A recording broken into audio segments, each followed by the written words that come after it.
یا الی نوح اور اعوذ باللہ من الشیطان الرجیم بسم اللہ الرحمن الرحیم پارہ نمبر 12 سورہ ہود چل رہی ہے.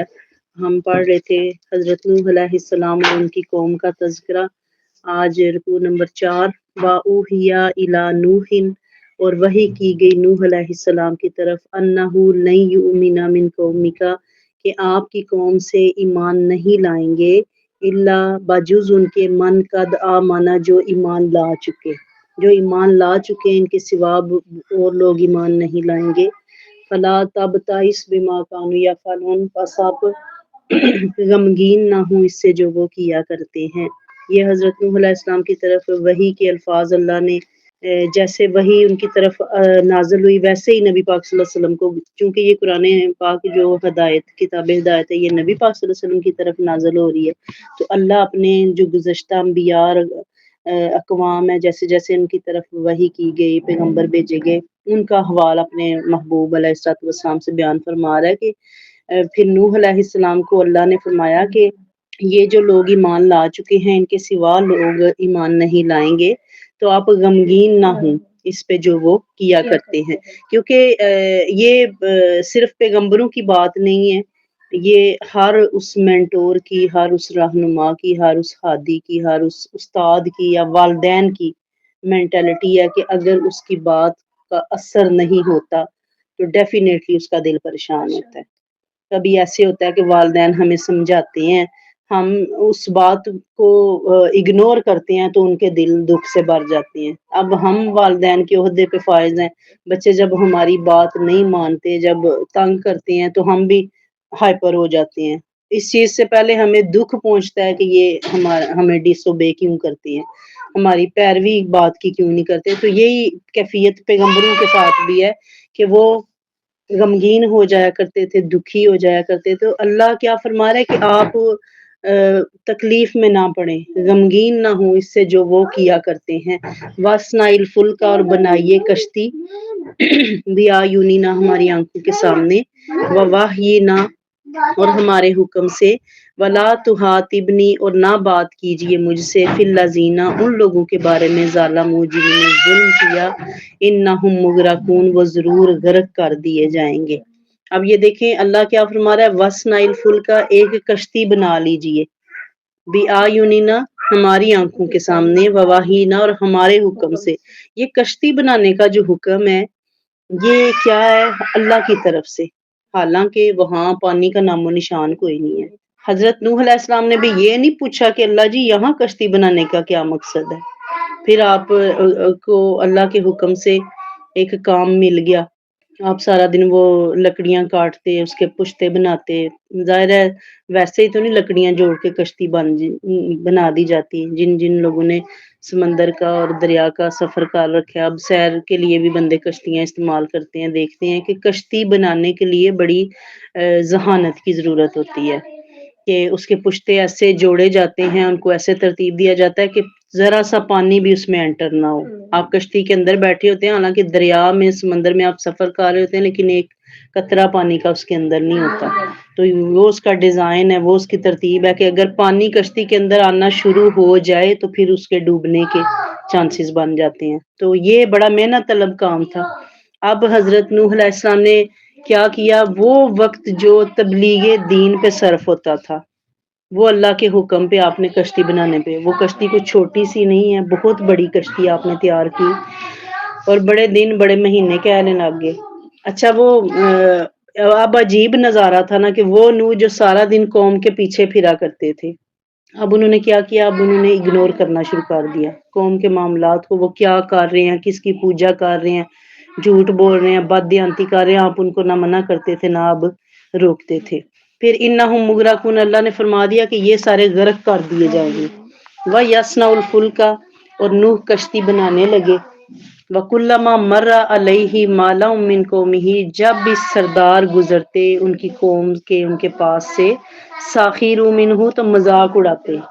قَالَ آپ کہتے ان تسخروا اگر تم مذاق اڑاتے ہو، منا ہمارا، فَإِنَّا نَسْخَرُ مِنْكُمْ، تو ہم بھی تمہارا مذاق اڑائیں گے، کما تسخرون، جیسے تم مذاق اڑاتے ہو۔ اب یہ مذاق کیا کرتے کہ دیکھو جی یہ ایک دم سے نوح کو کیا ہوا ہے، کیونکہ اللہ کی حکمتوں سے واقف نہیں تھے نا، وہ جو جانتے نہیں ہیں وہ باتیں کرتے ہیں، اور جو ذرا سا بھی جان لیتے ہیں ان کو ویسے ہی چپ لگ جاتی ہے۔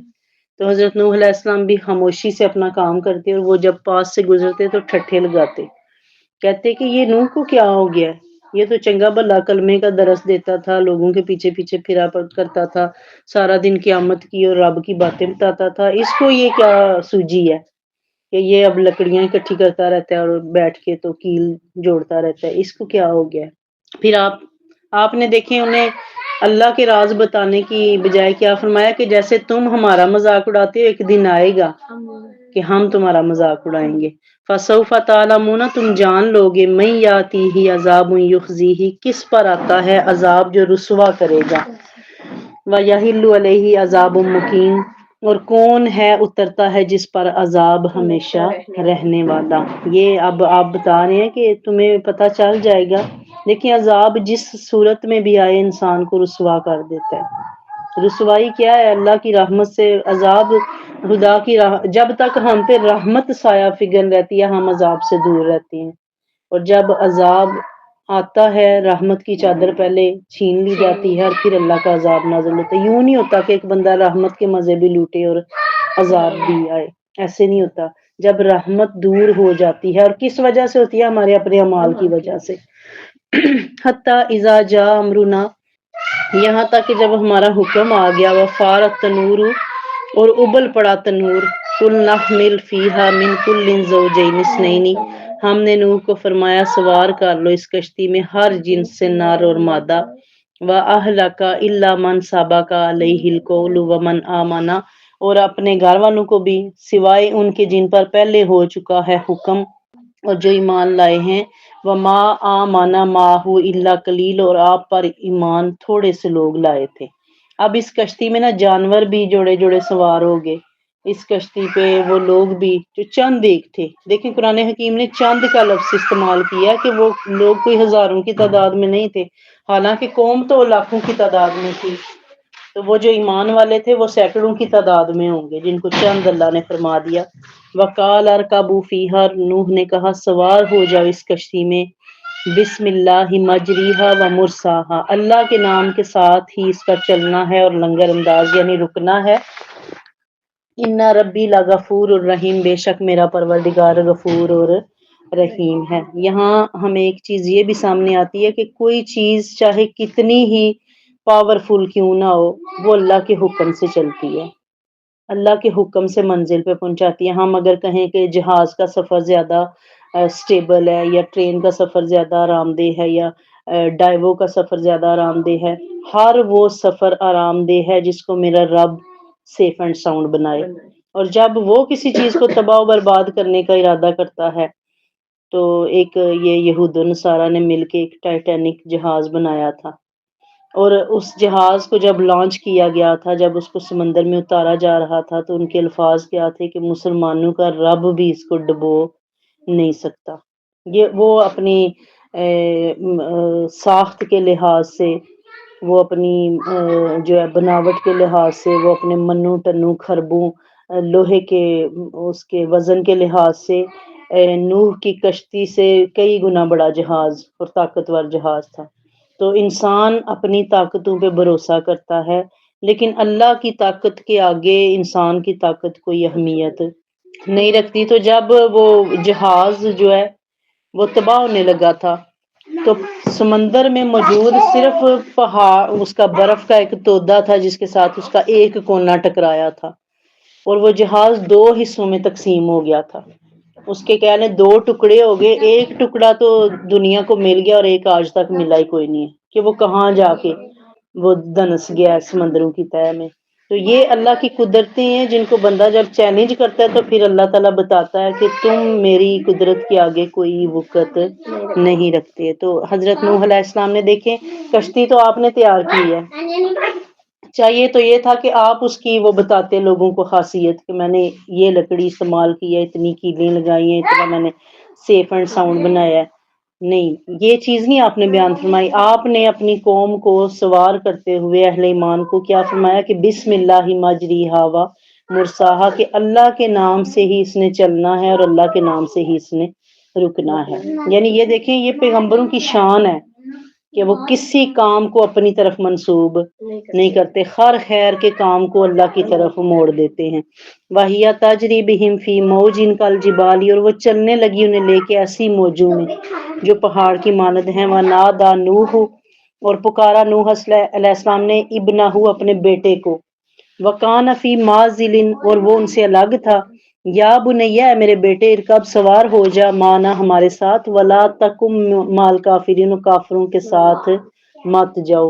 یہ دیکھیں، یہ شفقت پدری ہے، یہ والدین کی اپنی اولاد کے ساتھ محبت کا انداز اور عالم ہے کہ ساری قوم جب غرق ہو رہی ہے تو آپ کو اپنے بیٹے پہ ترس آیا. حالانکہ یہ بیٹا تھا، جب آپ نے سمجھایا نا تو اس نے کہا میں بڑا اچھا تیراک بھی ہوں، پانی میں تیرنا بھی جانتا ہوں، اور مجھے بڑا پہاڑوں پہ چڑھنے کا فن آتا ہے، جب پانی سر تک آ جائے گا تو میں پہاڑ پہ چڑھ جاؤں گا. یعنی اس نے ڈس اوبے کیا تھا، نافرمانی کی تھی، اور آپ پھر بھی وہ اپنی وہ جو پدرانہ محبت ہے اس سے مجبور ہو کے نا آوازیں دے رہے ہیں کہ آ جاؤ.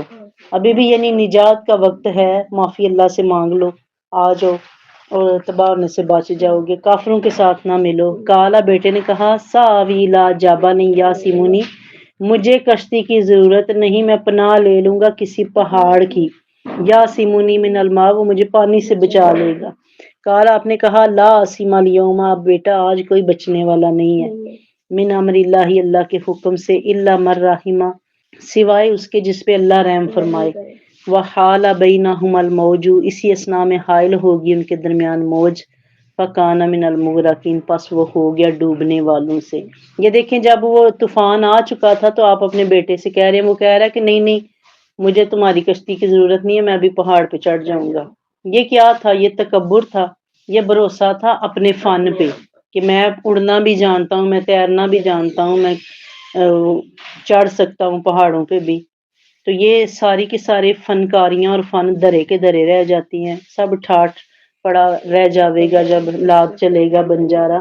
کہ جب اللہ کی طرف سے حکم آ جاتا ہے، ان پہ تو حکم بھی غرق ہونے کا آیا تھا کہ یہ غرق ہو رہے تھے. یہ دیکھیں، یہ چل رہا ہے مکالمہ اور اللہ فرما رہا ہے کہ اسی دوران موج حائل ہوئی اور موج اٹھا کے کہاں سے کہاں لے گئی حضرت نوح علیہ السلام کے بیٹے کو. وکیلا، اور حکم دیا گیا، یا اردو، اے زمین، اب لائی ماں کی، نگل لے اپنے پانی کو. ویا سماؤ اکلی، اور آسمان تھم جا. وغید الماء، اور اتر گیا پانی. وقودی الامر، حکم الہی نافذ ہو گیا. واستوت علی الجودی، کشتی ٹھہر گئی جودی پہاڑ پر. وکیلا بعدا للقوم الظالمین، اور کہا گیا ہلاکت و بربادی ہو ظالم قوم کے لیے. اب یہ کشتی چلتی رہی، اللہ تعالیٰ کی ذات نے زمین اور آسمان کو حکم دیا کہ یہ جو کشتی ہے اس کو صحیح اور سلامت لے کے چلنا ہے، اور باقی سب نے غرق ہو جانا ہے. حضرت نوح علیہ السلام کو آدم ثانی اس لیے کہا جاتا ہے کہ آپ سے پھر ایک دفعہ پہلے قوم جو قوم آدم ہے، وہ آدم کی اولاد ساری ختم ہو گئی، پھر نوح علیہ السلام کی اولاد سے سلسلہ کائنات کا دوبارہ شروع ہوا. یعنی یہ جو آپ کے ساتھ بندے تھے، اہل ایمان جو تھے، وہ یہ کہاں رکی تھی؟ جودی پہاڑ کے پاس یہ کشتی رکی تھی. وَنَادَى نُوحٌ رَبَّهُ، اب نوح علیہ السلام نے عرض کی اپنے رب سے. فقال ربی، عرض کی یا اللہ، ان ابنی من اہلی، میرا بیٹا بھی تو میرے گھر والوں سے ہے. وَإِنَّ وَعْدَكَ الْحَقُّ، یقیناً تیرا وعدہ سچا ہے. وَأَنْتَ أَحْكَمُ الْحَاكِمِينَ، اور تو سب حاکموں سے بہتر حکم کرنے والا ہے. یعنی آپ فریاد کر رہے ہیں کہ یا اللہ، میرا بیٹا بھی میرے گھر والوں میں سے ہے، اسے بھی بچا لے. اللہ کیا فرما رہا ہے؟ کالا، اللہ نے فرمایا، یا نوح، اے نوح، انہ لیس من اہلک، وہ تیرے گھر والوں سے نہیں ہے. انہ عمل غیر صالح، کیونکہ اس کے عمل اچھے نہیں ہیں. فلا تسألنی ما لیس لک بہ علم، پس مجھ سے اس چیز کا سوال نہ کرو جسے تم جانتے نہیں. انی اعیذک، میں تجھے نصیحت کرتا ہوں، ان تکون من الجاہلین، کے نادانوں میں سے نہ ہو جانا. یعنی یہ دیکھیں، حضرت نوح علیہ السلام کو، اللہ کو اس چیز کی پرواہ نہیں ہے کہ کون کس کا کیا لگتا ہے. اللہ کے نزدیک صرف اور صرف ایک چیز میٹر کرتی ہے اور وہ ہے انسان کا تقوی. جس کے دل میں ایمان کی جو قسم ہے اللہ اس سے ہی اسے بڑھاوا دیتا ہے، اللہ اس سے ہی اس کو پھل پھول لگاتا ہے، اللہ اس سے ہی اس کو معافی بھی عطا فرماتا ہے.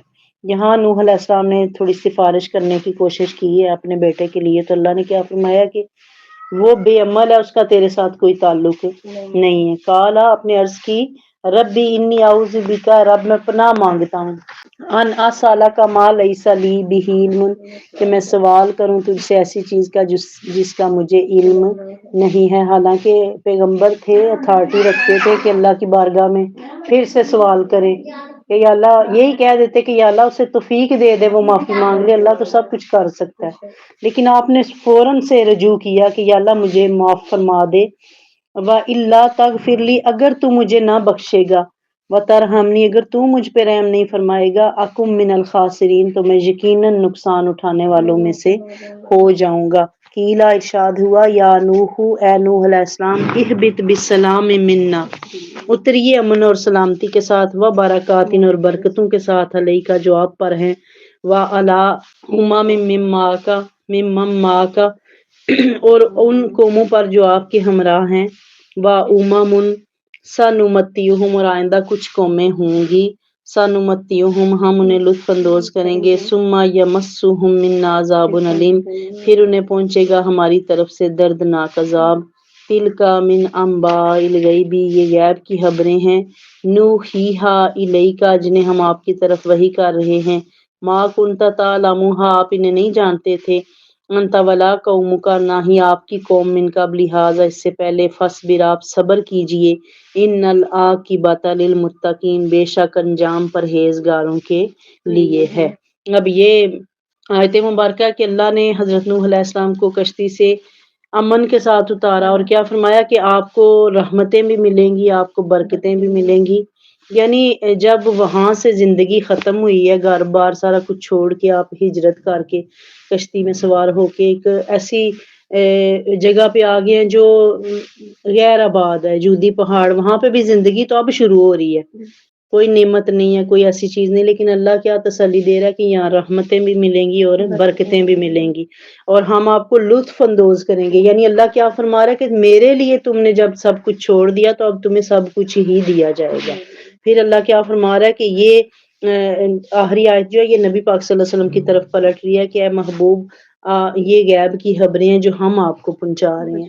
یعنی یہ دیکھیں، علم غیب جو ہے نبی پاک صلی اللہ علیہ وسلم کا، یہ اللہ کی دین ہے. جب اگر حضرت نبی پاک صلی اللہ علیہ وسلم نہیں جانتے تھے نوح علیہ السلام کے بارے میں، تو باقی لوگ بھی تو نہیں جانتے تھے، لیکن اللہ نے سب کو مطلع نہیں فرمایا. اللہ نے اپنے محبوب کے ذریعے خبر دیا ہمیں کہ نوح بھی تھا کوئی، اس کی قوم بھی تھی، اور کیسے وہ غرق ہوئے، ان کا جرم کیا تھا، یہ سارا کچھ تو نبی پاک صلی اللہ علیہ وسلم کو کیا حکم ہو رہا ہے، فاصبر، آپ بھی صبر کیجئے، ان العاقبۃ للمتقین، انجام پرہیزگاروں کے لیے ہے. اب چاہے وہ انجام دنیا میں مل جائے، چاہے وہ انجام آخرت میں مل جائے، یقیناً وہ پرہیزگار اللہ کی بارگاہ میں مقبول ہیں جو اللہ کی رضا کے لیے چلتے ہیں اور اپنی زندگیوں کو اللہ کی رضا کے لیے وقف کیا کرتے ہیں. وما علینا الا البلاغ. اللہ تعالیٰ کی ذات ہمیں قرآن حکیم کو کما حقہ سمجھنے کی توفیق عطا فرمائے، بیماروں کو شفا عطا فرمائے. وما علینا الا البلاغ.